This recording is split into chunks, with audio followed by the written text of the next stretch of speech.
Good afternoon, ladies and gentlemen, and I welcome all of you back to what will be the last, for a pretty long while, of Chris Chan, A Comprehensive History, Part 59. Now, here's the down low about why this is going to be the last for a long time. For those who don't know, Gino Samuel himself went on Twitter to explain that he's going to be on a hiatus from this series up until, let's say, I think it's like about maybe February of next year. Although, knowing Gino, and he could come back sooner, I think it sort of like depends when he wants to, because for those who don't know, Part 59 was uploaded on July 31st, and we're on the 1st of August. Also, interesting fact is that Part 41 was released July 31st in 2020, so just a fun little tidbit there. But also, for those who don't know, we're in the middle, present day, we're in the middle of what's referred to as the incest saga. And whilst for those who are aware of what that means, will probably understand, I'll probably make a video about this much later on, because there's a lot of things that I kind of want to say that guys like Dylan and Gibby have said already. However, I feel as if, for what it's worth, I may as well have my say on it, because I can't lie if I said I haven't been talking about Chris myself, so there is that. But for the most part, I'm going to pretty much stop anything else Chris related apart from the Comprehensive History series, because unless of course there is demand for me to like talk about it more, this will pretty much be like where I draw the line in the sand, because I don't think Chris is worth the attention. People will still talk about him, but I think it's better for everyone if, well, I do the polite thing and just back myself away from this. So, because the fallout from this has been extraordinary. But let's begin Part 59. And if you have seen the thumbnail for this video, you know it's Chris standing in his room with a tinfoil hat on. It's amazing that we're at this point of history, but I think we all knew this was coming. But let's just get into it. I need a drink, we're going to be in here for a while. Additional warning, yeah. What made her this way? What is the attraction? There is no attraction anymore, it's just sadness. What keeps us fascinated? The fact that it's getting any worse. This is the story of Chris Chan.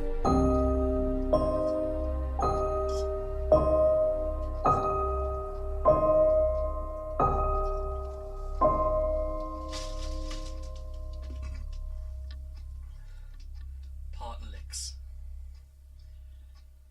Not a euphemism, by the way. On October 16th, 2017, Christine published the final pages of Sonichu issue 12, marking its completion. The comic begins with episode 25, To Be or Not, a Tom Girl, told from the perspective of Sonichu's then son, Robert Sonichu, who reminisces that when he was still a young boy, he did Chris failed to give him any arms, yeah, we know. not find destruction and violence fascinating like the other boys, and wondered why violence made him feel sad. He spoke with his already evolved sisters, looking for guidance. Sarah told him that boys were not supposed to be slow and cruel, but many were, and that Robert was one of the nice ones. Christine told him much the same sentiment. Upon speaking to his parents, Sonichu told him that he was without question a boy, while Rosechu told him that they would still love him for who he was. Magi-chan told Robert that she knew what would happen to his life, but saying so would defeat the purpose of the young Sonny's journey of self-reflection and discovery. Well, if that's true, then what, you know what, Magi-chan, if you knew that, then why even bother saying that at all?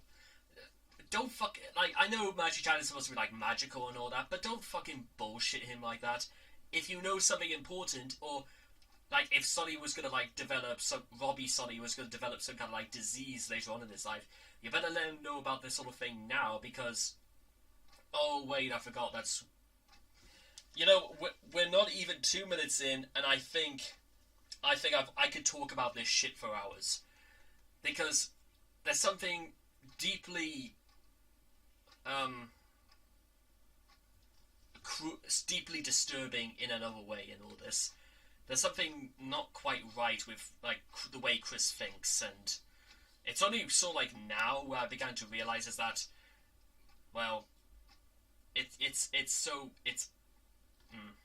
Chen revealed that Robert's soul was female, and how he was to handle this information was up to him. Robert researched gender identities and sexual orientations online and wrote a report on the topic, for which the teacher gave her an A+. Afterwards, while being bullied by Farah, a schoolboy, Robert revealed that she was learning to embrace her trans identity, which made Farah emotional, confessing that he was gay. Robert said that she was a lesbian and that they were both part of the SLGBTQ community, and Farah told her that he had a so-called bro dude, Doug Dawson, whom he loved. The two reconciled and went their separate ways. Later that day, Robert confessed to her two sisters that she decided to be full woman, just like the mayor of Quickville, Christine Weston Chandler. Sarah and Christine hugged her in love and support as she suddenly evolved into her final form. The three then became embarrassed as Roberta spontaneously ejaculated. Sometime later, Roberta meets with Magi-chan up in the tower high above the police department. Magi-chan gives her a gift from the future, a CD filled with binaural beats designed to transform her body from male to female after consistent listening at night for at least 2 weeks, without any need for surgery, but nevertheless would have the process seriously,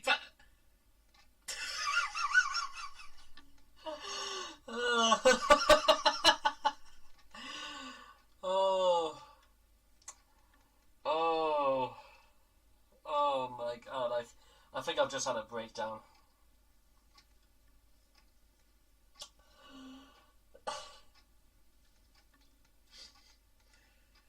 Oh, Chris.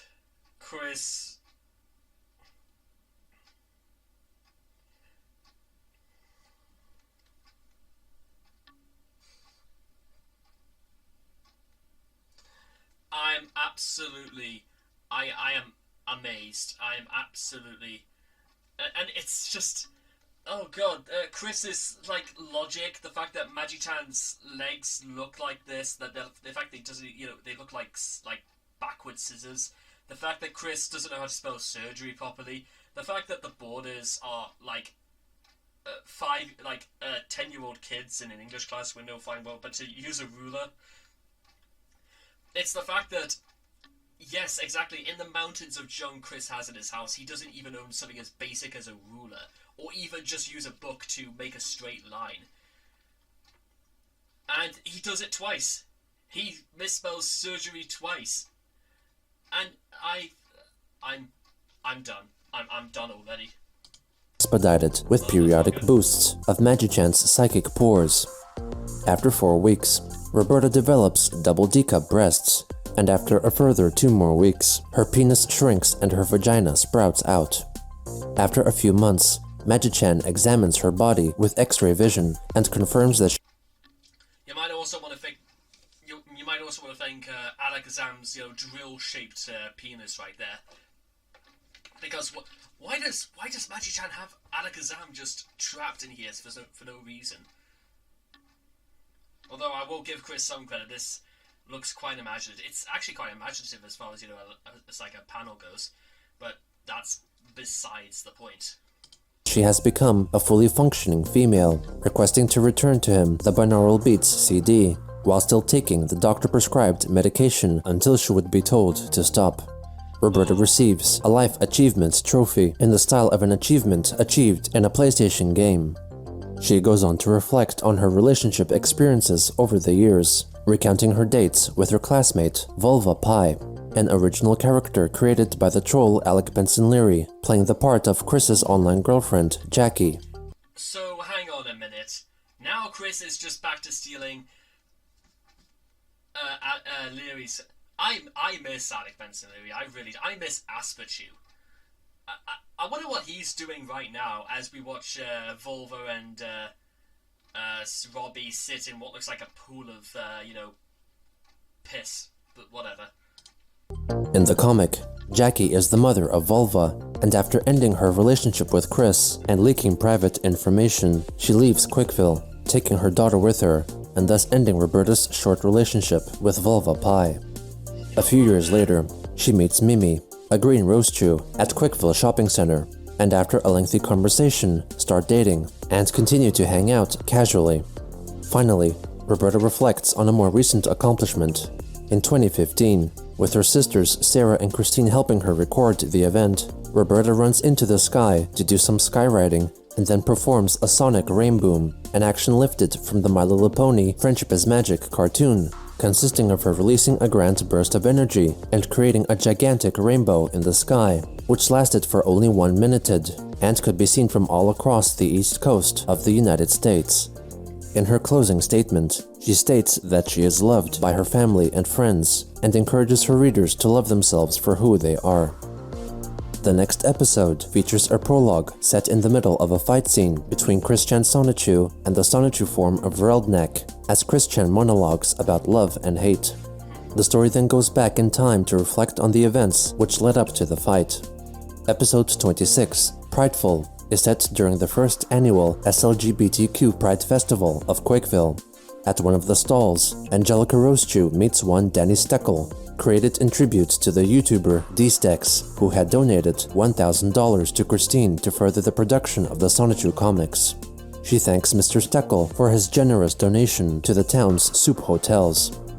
Meanwhile in the park, Christine, her twin sister Chris— Oh, by the way, Ben Saint, I'm not too sure if Ben Saint is, but basically he's completely cut all ties to Chris as well, as is just about everyone. So, again, that makes this, like, look really weirdly out of date. Crystal and other main characters are having a picnic and chatting on the grass. Gradually, more and more main characters appear and join them. Heather Iglesias, the nanny, brings over Christine's self-conceived Sonichu children, Russell and Cynthia, and they briefly embrace. Next, more Wait, what did that say? children, Russell— I love how, the expression is smack, as Chris can't even kiss people without, exhibiting strange violence. And apparently they just leave anyway because they go with it. That poor nanny is more of a... I'm done. Russell and Cynthia, and they briefly embrace. Next, more characters enter the scene, including Patty, Bionic, and Megaji. Then, Reldnek also shows up, shocked that Chris had turned into a woman since the last time they saw each other. The villain explains that when he was changed back into Natesurk and was reunited with Kel, they started hanging out again and joining Pokemon tournaments. However, after some time, Natesurk became fascinated with men again and could not stop thinking about being more powerful as Reldnek. Then one day, he found himself changed back into Reldnek Natsu Natesurk, though he could not achieve his previous Sonichu form anymore. He left a note for Kel, stole a motorcycle, and made his way back to Quickville. He didn't know where Chris lived, so decided to attend the Pride Festival because he thought Chris would go there to fulfill mayoral duties. Reldnek goes on to complain to Chris to her face via a near full page of text, calling her homophobic because she had wanted to cure his gayness. He yells that Chris would not work because she is afraid of being fired. She hid behind signs while looking for women, looked like a perverted freak, was incredibly introverted, let herself get blackmailed and deceived many times by those she called trolling stupid, and would not work for herself while she remained stuck in her supposed depression and naive shell. Christine counters his arguments in a similarly constructed page of text, annotating that this was in reference to Chris and Reldnek being mirror opposites of each other. She admits that she used to be naive and depressed for a long time, but has matured mentally and emotionally since then. Even though this was like, what was this, the completion date, some point like September 2017, the next at least 4 years would suggest otherwise. Keep this in mind, ladies and gentlemen, because this sentiment means absolutely nothing. Alec Benson literally said to Chris in one of his calls that will is opposite from do, will is future tense and hasn't actually happened yet. And that's a bit like what Chris does again here. He says he is, but he has to actually prove that, he has changed. And nothing, and I mean nothing from what I've seen thus far, has suggested otherwise. First of all, Chris's spelling has not improved. Second of all, his art has increasingly not improved. Third, Chris still treats women like shit. Chris still abuses finances. Chris still abuses the trusts of others. Chris still doesn't know how to respect people's, personal space. Chris still doesn't know actually how to talk to women properly by calling them dear and darling over and over and over again. And finally, this is before the end of 2017, by the way, Chris still basically plays with toys and video games all day long as opposed to actually seeking out proper work. This isn't the signs of people, growing up. This is the signs of people so stuck in their ways that they will literally use any excuse whatsoever. That's what Chris does here. Nothing about Chris has actually changed. Just the world around him has changed. She notifies him that she became more accepting, kind, and understanding ever since she came out as a lesbian trans woman, and that she is very needed at home. Christine apologizes for forcing Reldnek into becoming something he was not.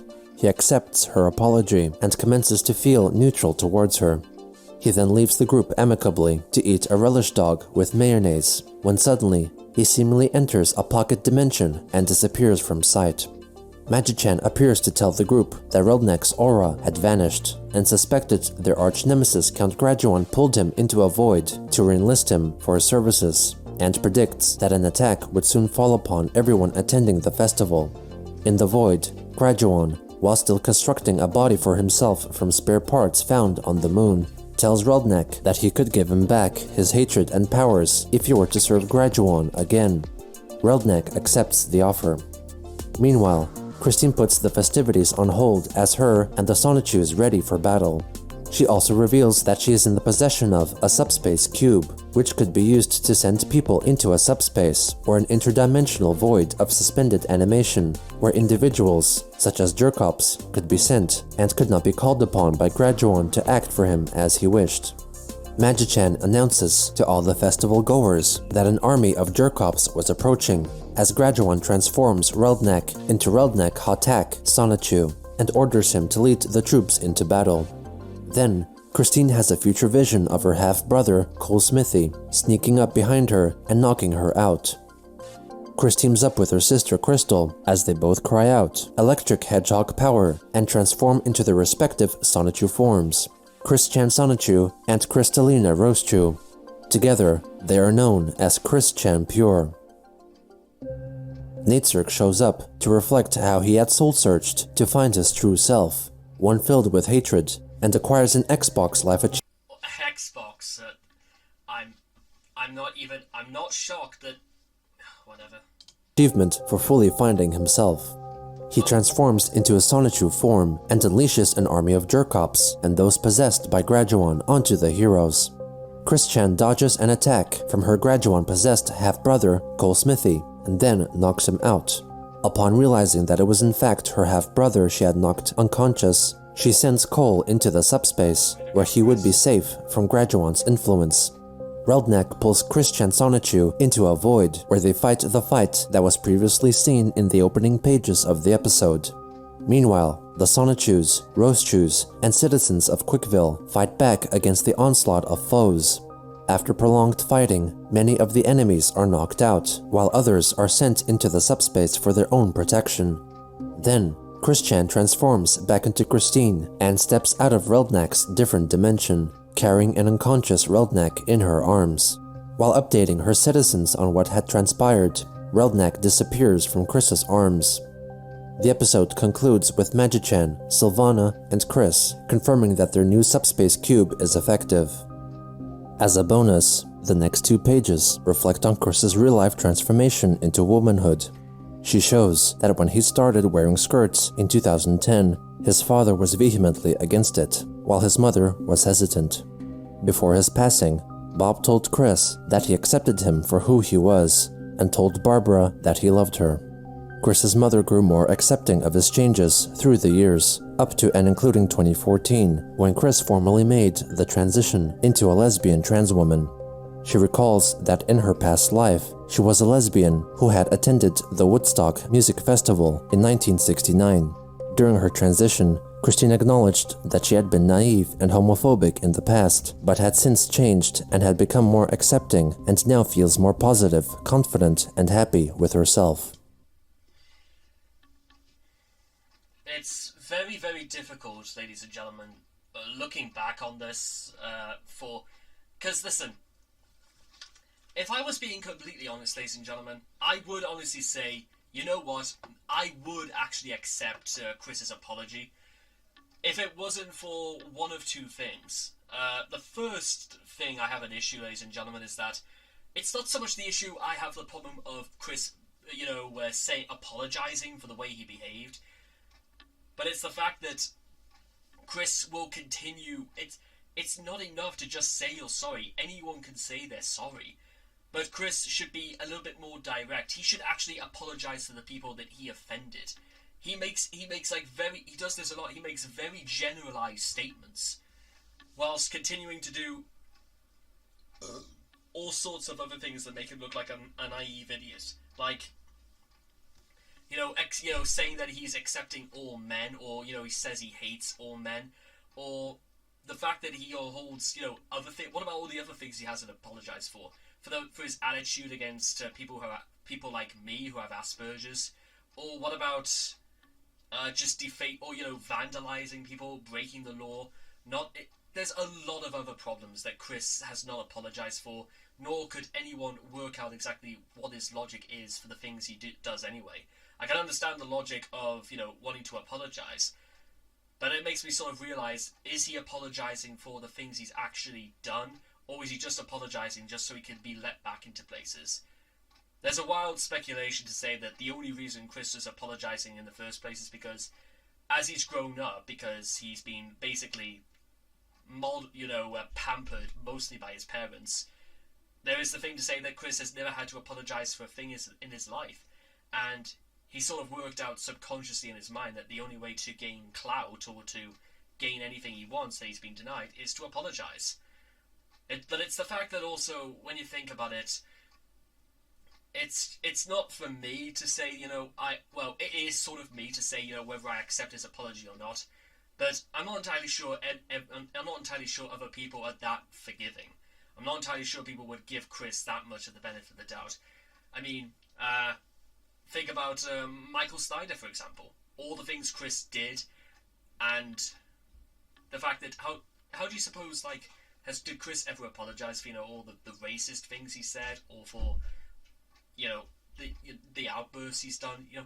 Do you think Chris has ever forgiven said stuff like that? That's the sort of thing I'm talking about. It's dismissal of the fact that he's blamed for literally anything. Oh, fuck. Pause the... That's better. The final story, episode 24, part 2, The Clip Show, is a continuation of the conclusion of issue 11, where Sonichu and Sylvana, theoretically playing the part of Sonic the Hedgehog, discuss past events. Sonichu goes on to talk about his and Rosechu's wedding in 2007, which features an event that was inspired by a moment from a Sonichu fan comic by John Crayon. Despite several nervous episodes and misunderstandings, Sonichu and Rosechu get married. Sonichu then moves on to discuss a later event, which starts with Rosechu, who after shopping at the mall, falls down a flight of stairs and is not able to get up. At Franklin Chandler Hospital, it is revealed that she had broken both of her legs and is to stay at the hospital for 2 weeks. During this time, she enjoys a lot of food from the downstairs cafeteria, and by the time she has to go home, Rosechu discovers that she had put on some weight. On the first night back home, Sonichu and his children cook up a large feast, which Rosechu uncontrollably gorges down and develops a large potbelly instantly. While she goes upstairs for a shower, Sonichu gives Roberta money to buy a pizza for herself and her sisters, while he goes up to have a serious talk with his wife. While squeezing into her pajamas, Rosechu states that she feels great after her stay at the hospital and does not apparently notice that she had gained weight. Sonichu adds that while he was waiting for Rosechu, Roberta offered him 2 slices of their large supreme pizza with spinach and pineapple, which was very good and filling, so he pokes belly. Rosechu then breaks down crying, admitting that she is disappointed with herself because she had gained all that weight. Sonichu comforts her by saying that he still loves her, no matter how her appearance may change. He then embraces her fat belly and comments how comfortable it feels, resting his head on it. The next morning, Sarah meets her mother and is shocked by her appearance. Sarah makes a joke about Rosechu looking pregnant to lighten the mood. Sarah becomes distraught because Rosechew is only concerned with eating. She becomes unwell, so Roberta records a video of Sarah explaining that she feels she is unable to function because their mother is big like Godzilla. Feeling angry, she walks away, debating on whether to punch her punching bag or eat a cupcake out of frustration. As time went on, Rosechew gets bigger, and so does her daughter, Sarah. Then, on the night of May 1st, 2009, Sonichu has a dream in which he is transported to the opening of a reddish cave by Count Graduan, who informs him that he has kidnapped Christine Weston Chandler and Rosechew, and Sonichu must pass through 3 challenges in order to reach and rescue them. First, he must cross a green river of a mystery liquid and would discover what it is by throwing a nearby cucumber into it, as instructed.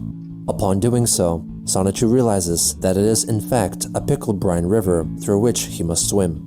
As he travels through the brine, his body swells and he begins to fatten. He finally reaches the end and climbs out, appearing to be greatly overweight.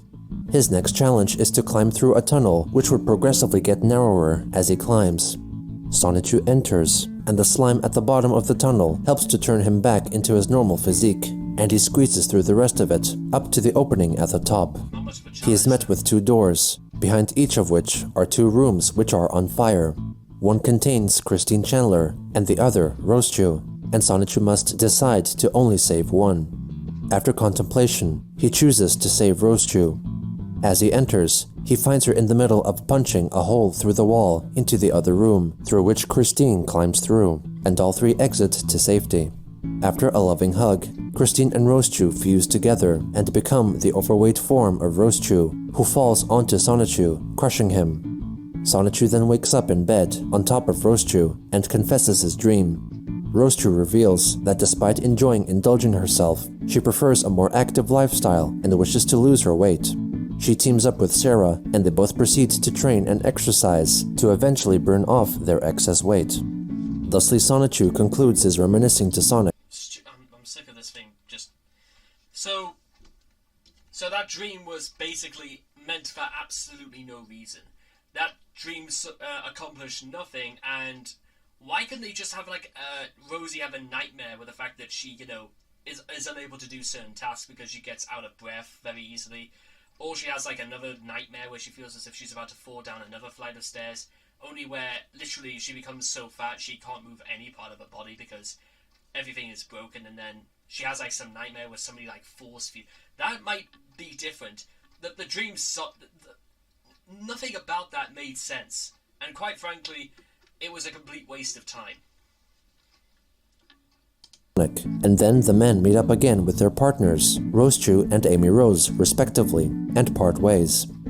In a behind-the-scenes epilogue, Sylvana changes back from her Sonic disguise, while it is revealed that a shape-shifting Pokemon called Ditto played the part of Amy Rose in the episode. In a further epilogue, DJ Jamsta Sonichu and Elisa Rosechew sing the song Love is Love, Not You've Been Pwned.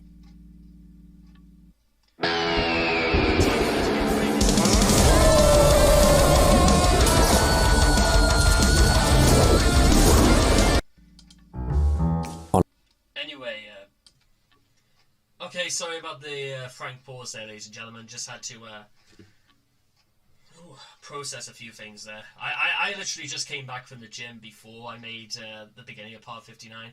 But we're already a considerable part through this already, and the only thing we've really sort of learned is that, well, Chris's warped views on, his own ideas on, gender transitioning and stuff like that is extremely confusing and rather concerning, considering what we know now about it. On October 17th, Christine published the cover art for the upcoming comic book Sonichu Issue 15, which was a recreation of the cover for Issue 0, with the original Christian form replaced with her current Christine iteration. She promised the issue would be somewhat of a recreation of the first 3 episodes, except with more details, commentary, and dialogue from the characters. On Twitter, Chris reflected that when comparing the artwork of the covers for issues 0 and 15, she found that her art style had improved quite well. Also on that day, She made a YouTube video detailing how to make one of her Sonichu medallions. Captain's log, stardate 101820 10172017. Do I have to do that every time? Because I have the C-log and the date written, typed in the title of this video. The reason I am making this video today is... I know I haven't said this before, because I kind of wanted to say this before, but Chris really needs to stop blowing raspberries every so often. It's a bit like the sighing thing. It looks extremely immature on his end. Just don't do it. You don't see me doing that sort of thing because, well, or even anyone else at Chris's age. Is for the fans, definitely for the fans, but also I want to make it perfectly clear that this video is not to instigate anybody looking to make fake, or quote-unquote fake medallions. I mean, because I pretty much have gone out of the market of making them myself. Model Magic. You will need some white Model Magic. And, let's see, you're going to need some Crazy Glue. You can buy a pack of 2 of Crazy Glue at any Family Dollar store for like, I think it was like $3 or $4. And of course, you'll need paintbrushes, so go ahead and get yourself an assortment pack so you can have a large one to cover large surfaces or thin ones to cover these detailed thin areas. And of course you'll need acrylic paints. These are obtainable at any craft store or Walmart, reasonably priced. Alright, so obviously I'll scan this and upload it later, but anyway, this is the full head of the medallion. That's the big part. That's for the spikes. You're gonna end up making 4 of those. That's the muzzle mouth area. This is the nose. Pretty much the diameter of this nose and the length of the nose. And this is an ear. You're gonna make 2 ears. Okay? She goes through the process of crafting the medallion out of clay. And I think that's about it, so don't forget this and that, the other thing. Do this, do that. Like, subscribe, everything. Send money. The send money part is going to be quite crucial for later on, or rather, however long it takes for part 60 to come out. But you're going to start noticing very quickly is that Chris will start to say, send money, or make very sporadic sort of on-the-fly comments like that. If you know why that is, then, well, yeah. Because we need to hire people and gotta pay bills. Ain't free.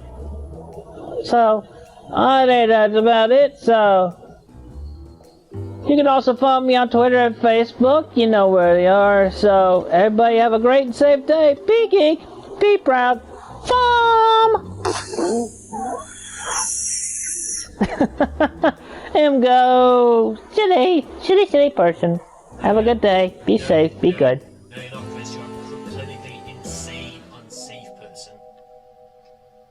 Meanwhile, It was also on that day that Chris released a video, which was largely a reenactment of a viral 2010 video made by YouTube personality Copper Cab, in which he rants about the claim made by the adult cartoon series South Park of people with ginger hair not having souls. Gingers have souls. And considering what he had said back then in response to a certain episode of South Park, but yeah, it's like I can totally relate to this. I mean, you can put this against anybody, really, anybody who's being discriminated against, a minority, including anybody in the LGBTQ, you mean like you, Chris? or hell, might even say blue hair, blue greenish hair, whatever. But still, anyway, I can relate, I can empathize. So, again, this is a reenactment, his words, not mine. But just pretend for the moment my hair would be red, and pretend I have freckles like Applejack. Oh, Christ almighty, Chris, can you just, like, get on with it? It's not Falcon Crest. Fuck you, bitches. Fuck you. Bitches, you. For real. I get sick and tired of everybody making fun of red-haired people. He's a ginger. She's a ginger. They're a ginger. Yeah. Really. That's funny. Yeah. Okay? I've been called ginger every day, every single day at school. Every day of my life. I've contemplated suicide. All sorts of things. It pisses me off. Ginger people do have souls. Alright. I'm red hair. I'm red hair. Got red hair. I'm proud of it. Alright. Recognize this work? I put it on. Yeah, I should have put this on, like, the ad blocker account. It's yours. In Asana. You tell Asana what kind of work you're doing. Yeah, I'm sorry about this. I probably should have put this on the other, like, you know, the ad blocker thing, so I apologize. Sorry for that. Copper Cab, shortly after, released his recreation of the video Chris had made for the Parappa the Rapper song competition in 2007. Hey P-Station, my name is Christian Chandler. I live in Atlanta, Georgia. I have a PSP, I like to rap, I play Parappa, and go with him now. The only song I know is Master Onion, which I got from a demo I borrowed from my friend Cameron. This was soon followed by an interview video with Christine, hosted by Copper Cab and his friend and video editor, Cameron Nahas. We're going to pretend to start now, okay? Pretend to start. Okay. Hello, everybody. Welcome. Hello. Hello. Welcome to this special interview we've got with Christine and Copper Cab. Christine. This isn't just Christine. This is an internet legend. This is an internet figure. Oh boy. I mean, come on. This is Christine Weston Chandler, the creator of Fucking Roast You, the greatest fucking comic book on the that ever came, like in the internet. Like, this is amazing. It's a huge deal. They discuss the origin of the Sonichu comics, the house fire, and her struggles with exploring her identity within the household. I'm curious. You handle it so well, you know? Like, how did Barbara? Does she support you? Yeah, my mom was a bit put off at first. I think it was kind of like a subtle. I kind of slid into it because I'd say among which years before I figured myself out and realized that I was female soul was I started wearing sports bras. And I also definitely swapped to. I definitely changed my underwear, and then I started wearing skirts, and I felt more comfortable in the skirts. And that was when my father was still alive. And then after he passed on, I started wearing skirts and dresses more often.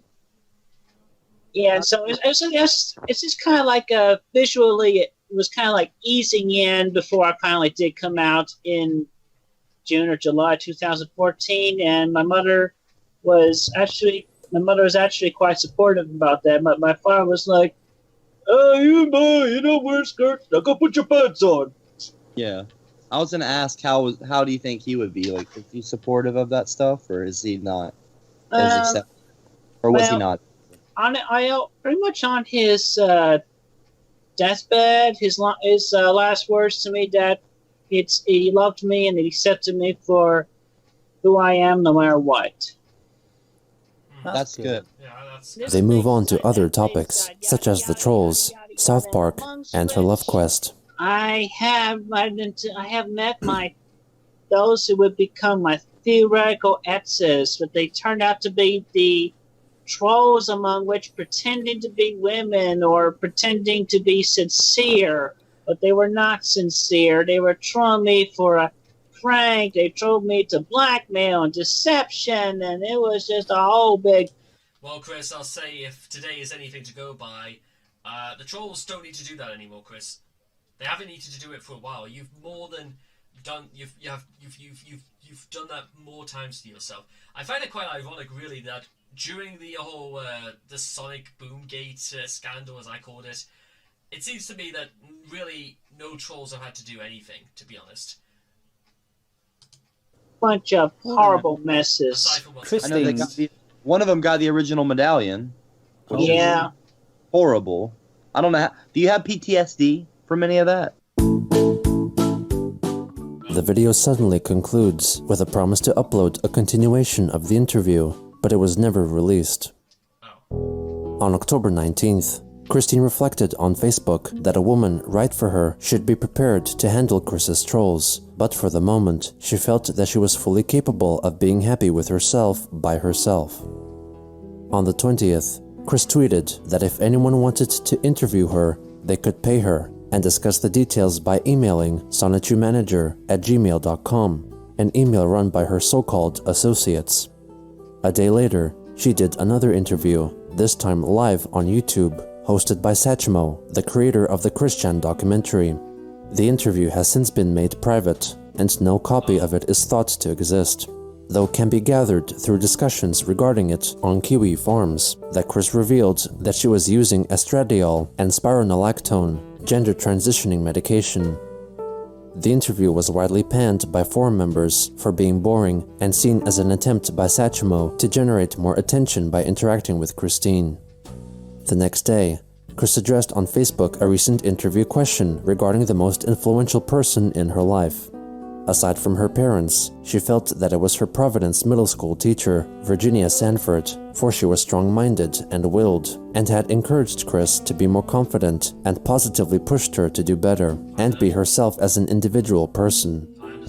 On October 24th, Chris announced on Patreon that she was working on Sonitry-themed Christmas cards, which would be made available from her Redbubble merchandise store.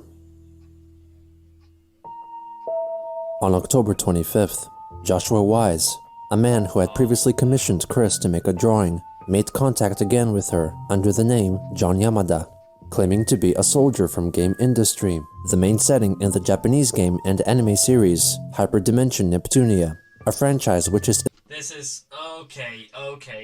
First of all, ladies and gentlemen, let me make this absolutely plain as day right now.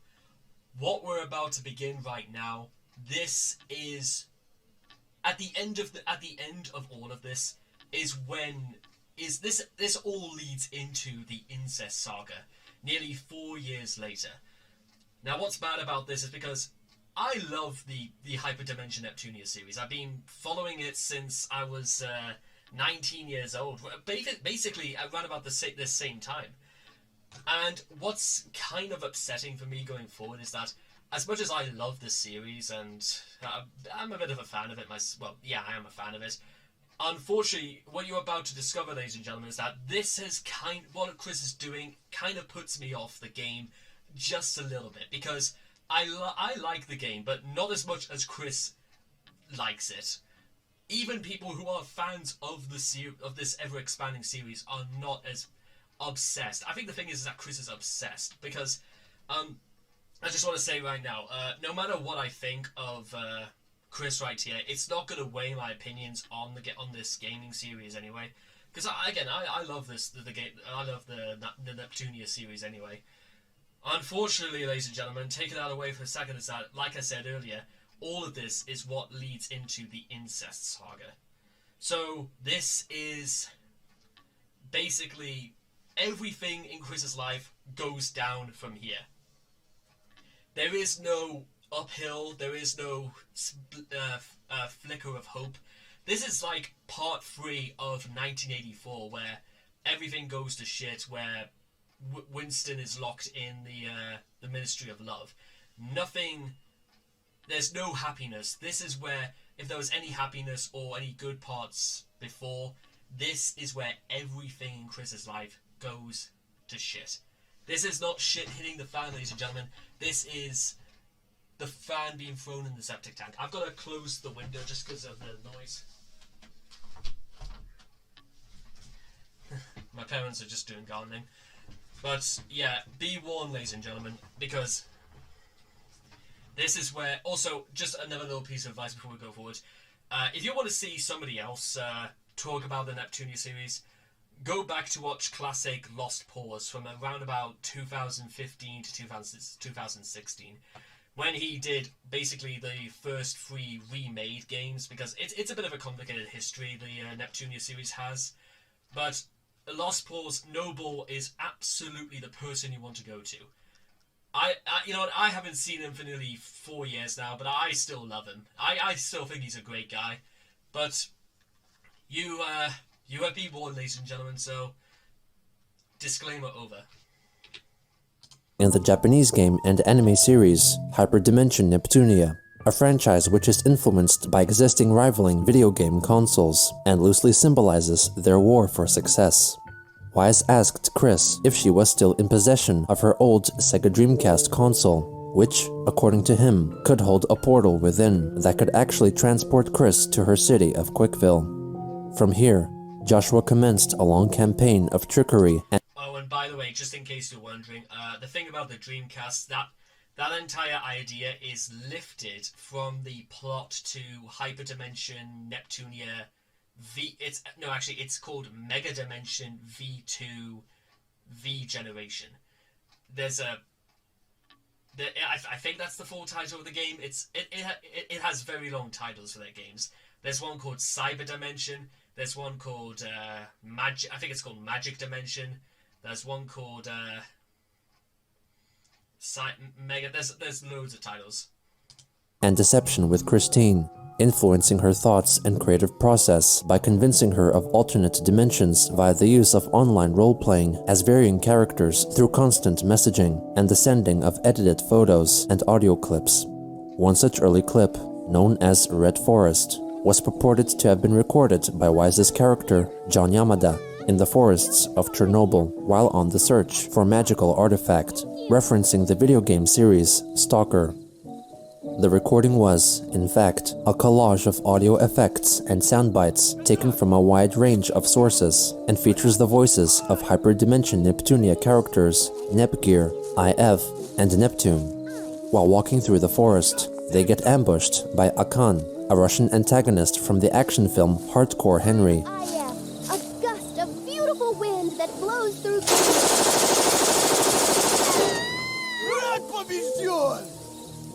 This convinced Chris that Neptunia characters could travel to her real-life dimension.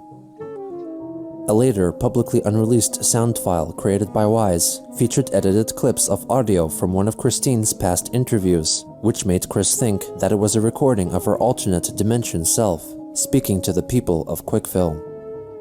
Joshua Wise later confessed that his initial goal was to simply mess with Chris and perhaps speed up the output of the Sonichu comics by influencing how the story developed. Instead, On October 27th, in a forum post, Chris's Facebook friend William Elliott Waterman's friend informed other readers that Waterman had suggested to Chris to donate some of her Patreon earnings to charity. Chris said that she would take that suggestion under advisement. She also had relinquished control of her profile on an unnamed dating site, feeling tired from having to deal with trolls, and gave William her login details so he could manage it on her behalf. The next day, she updated her Facebook profile photo to a picture of herself holding up a page from her latest Sonichu issue depicting Jamsta and Lalisa's duet, which was barely captured at the edge of the photo. On the final day of October, Chris notified her patrons that she was having some me time due to some mental quandaries, which caused a delay in uploads of new Sonichu pages. On November 4th, Christine updated her patrons with new Sonichu pages, telling them that they were delayed due to many unforeseen events over the past couple of weeks, and that she would be working on a very significant commission piece, which was claimed to have not been paid for by a mystery sweetheart, to dispel rumors. Also on that day, Chris pleaded for her Facebook followers to buy the PlayStation 4 game Hyperdimension Neptunia, because the world of game industry and goddesses needed their help. On the 6th, Chris uploaded 2 new drawings and a Facebook post detailing a supposed power struggle occurring in Quickville after hearing about it from Joshua Wise. You might not know it, but an entire industry. yeah, I know about this ad anyway, so 1 second. In as much with just these 2 drawings, but there was a reason why I asked y'all to share your shares with the goddesses of Neptunia. There recently have been troubles from the foes of game industry, and some of them have invaded my city of Quickville. They hit us big, with Graduon and crew, last Saturday afternoon. I have had to personally astral project and share my power with Christine there. Plus, Uzume was with us in Seoul. I will tell more with more visuals in 2 days on here, but it is crucial that everyone in this reality and world put their love and shares to Neptune, Blanc, Noir, and Vert, so we can take out our mutual enemies and prevent our realities and dimensions from clashing, or even much worse. We all thank you for your support. In the replies to her post, Jessica Quinn returned to simply write, "What?" in confusion. Surprised by her comment, Christine messaged Jessica to ask her to prove herself by sending via text message a picture of herself with a piece of paper of the current date, after which point they would meet in person, with a chance of Chris changing her Facebook relationship status afterwards. Jessica did not agree to the offer, letting her know that she was only reaching out in friendship because she could not handle the trolls. Christine accepted her words of friendship with understanding. The next day, she went to Twitter to disclose the name of her gamer tag, or the profile she used to play Xbox games, revealing that she had, in fact, purchased an Xbox One game console. It was also on that day that the new Sonic the Hedgehog game, Sonic Forces, was released. Chris quickly purchased the PS4 version. The game featured a mode where players could custom create playable characters, and Chris used this feature to attempt to design Sonichu. Upon creating the character, she shared her attempt with the troll playing the part of Arthur Spatchcock via the screen sharing feature, SharePlay. Spatchcock recorded Chris's showcase. It's disappointing. But I can't change the color.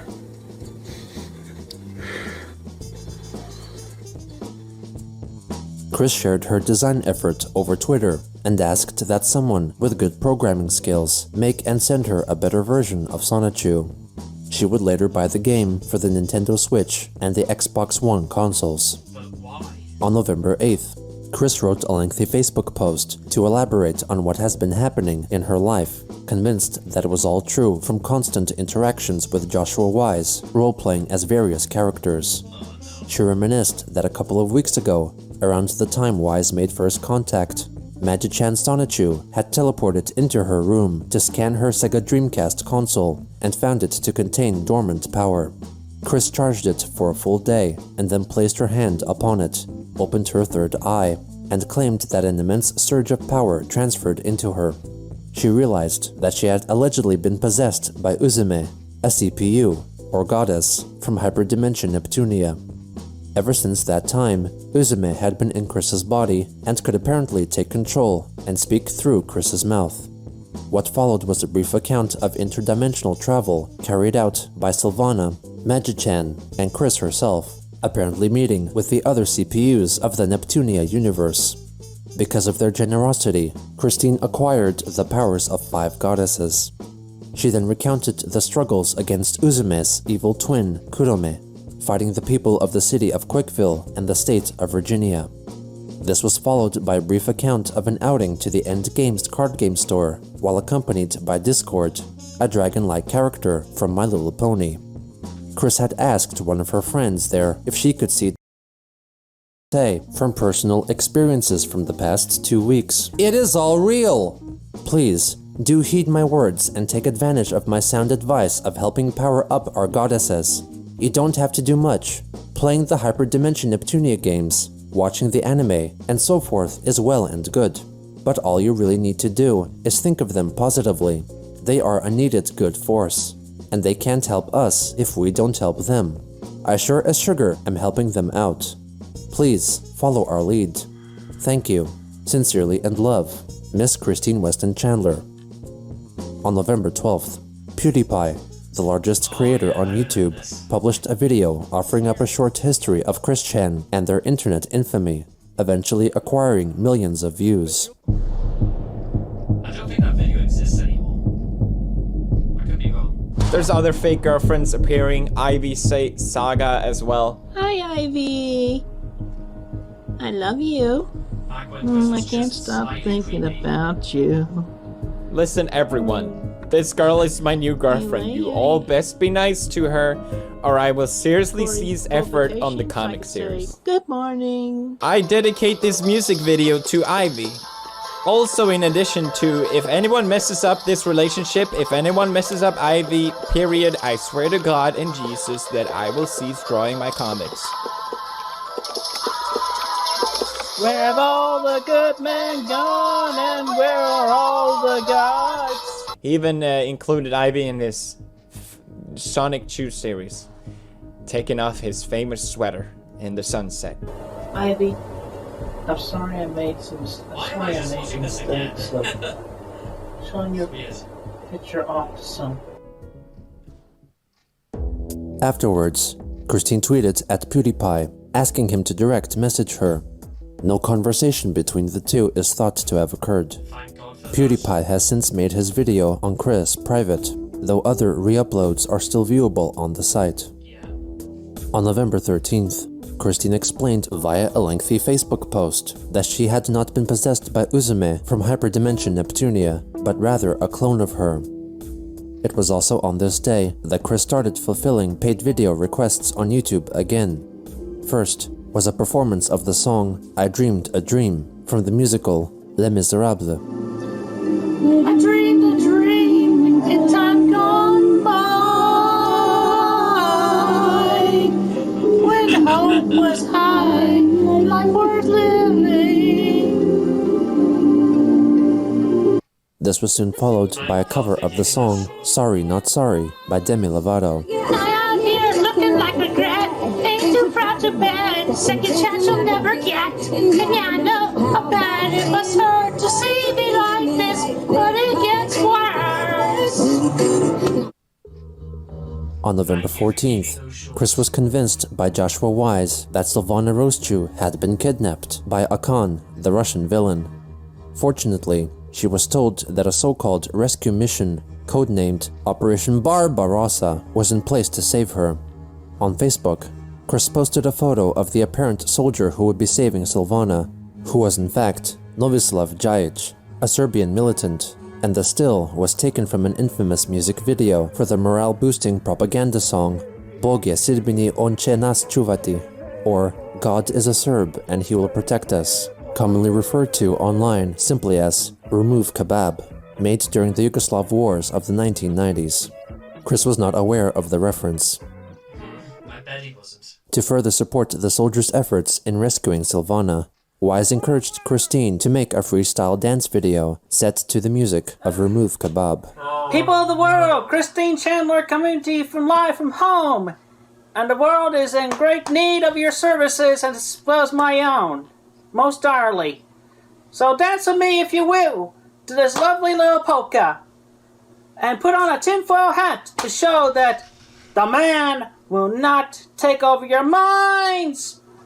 A beret will also suffice well.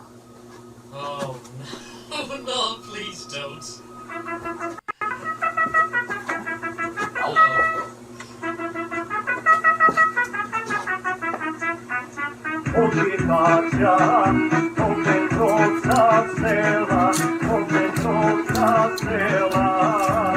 That's free in your own way. I don't want to dance, Chris. I'm hugged. I'm terrified. It's the low lighting, the song, the tinfoil hat, the fact that there's even like the flag, just the flag in the corner, like as oh my! It's thank goodness this is coming to an end soon.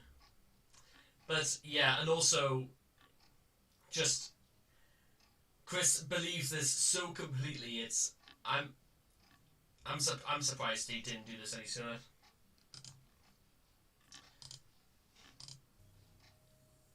What the world, Christine Chandler. The world is in chaos. We absolutely, desperately need services as well as my own, most direly well.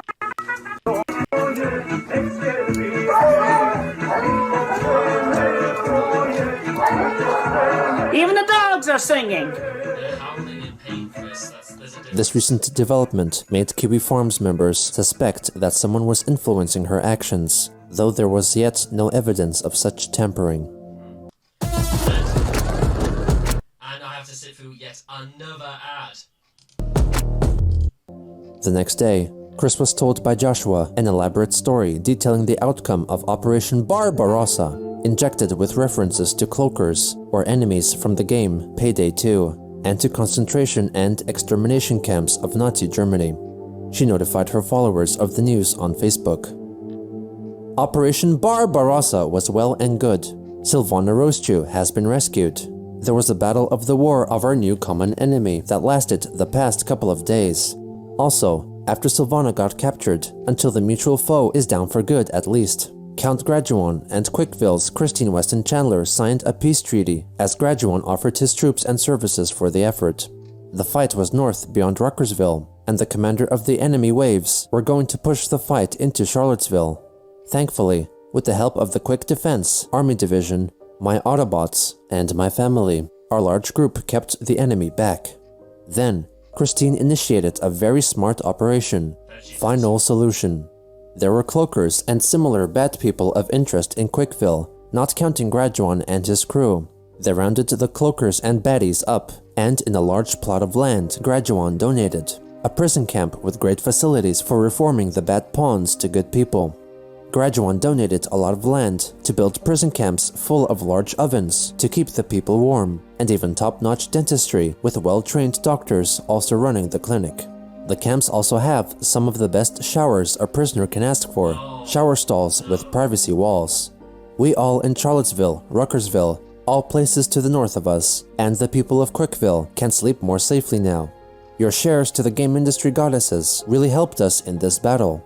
Thank you everyone for your love, kindness, and most generous support. Please continue to offer your shares to them for any and all other future conflicts, here on our world, and in all of the other worlds, realities, and dimensions. Have a great day, Earth. We've all helped make it more safe. With Wise seemingly in control of Chris's thoughts, he established how easily convinced Christine could be of outlandish concepts if one were to indulge in her adventurous musings in cartoon realities and alternate dimensions. This was merely the beginning of an insidious cycle of trolling that would cause detrimental effects to her psyche for years to come.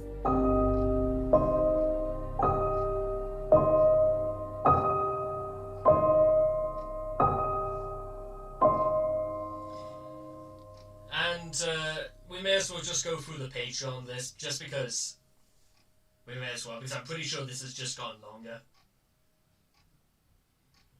There's like nearly 25 whole seconds just of patrons on this.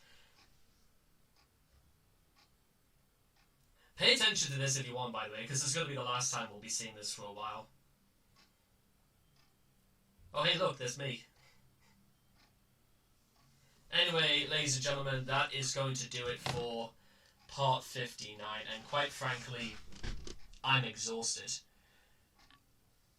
Now, knowing what we know now about the logic behind Chris's, internet, jargon and mumbles about this, it's the fact that really only one time this could ever happen.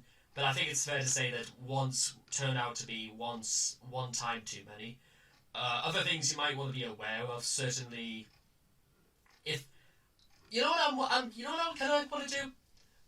Maybe I should do like a mock sort of like part 50, part 60, just something to like fill the void. I don't know if this is like a good idea or not.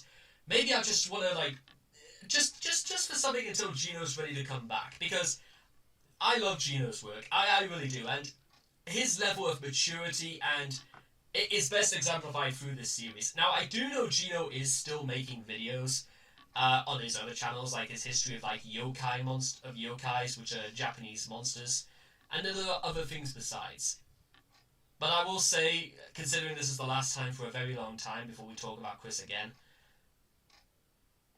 I just cannot believe, everything he said in the beginning about not being naive, and this comes along, is I think proves just that everything Chris has ever said is wrong, and Whether or not you want to say the thing about the incest as a result of this is, again, dubious in some ways, but I think it's fair to say that, well, Chris's detachment from reality is beginning to start to splinter one day at a time. Whatever he's up to right now is, I'll keep you guys probably updated. Well, again, you're not going to be seeing this video for at least another 5 months, so just make sure, just keep yourselves safe, ladies and gentlemen, and yeah, that's about that. So, I hope you guys have enjoyed part 59, and I will hope to love you guys again in the next video. Farewell, ladies and gentlemen, and have a good day.